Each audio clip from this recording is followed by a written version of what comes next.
साहेब आपण जिथे या ठिकाणी पोहोचलात काय परिस्थिती आहे, पोलिसांना काय सांगितलं?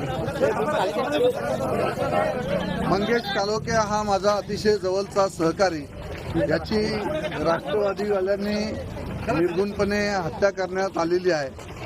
खोपोली नगरपालिकेच्या निवडणुकीमध्ये अतिशय चांगल्या पद्धतीचं यश साईबाबा नगरमध्ये असणाऱ्या त्याच्या वॉर्डमधून मंगेशची मिसेस या निवडून आल्या होत्या, मानसी कालोखे, आणि त्यांच्याबरोबरचे सगळेच पॅनल आमचे चांगल्या पद्धतीने निवडून आले।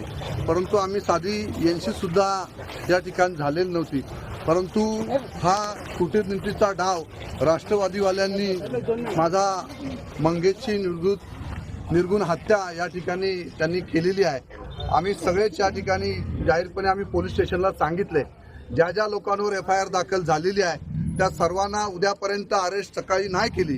आता आम्ही अंत्यविधीला सगळे निघालेलो आहोत, परंतु उद्या 11 वाजल्यापासून आम्ही पोलीस स्टेशनला येऊन त्या ठिकाणी बसणार आहोत।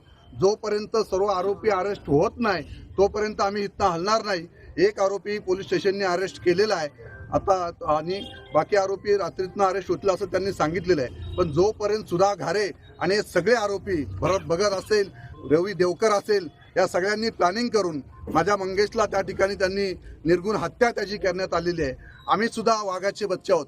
जोपर्यंत मंगेशला झाल्यावर अन्याय, त्यांनी जो काय अत्याचार त्याच्यावर त्यांनी केलेला आहे, त्याची जी काय निर्गुणपणे हत्या केलेली आहे, याचा जोपर्यंत ह्यांना यांची राख रांगोली केल्याशिवाय मी गप्प बसणार नाही।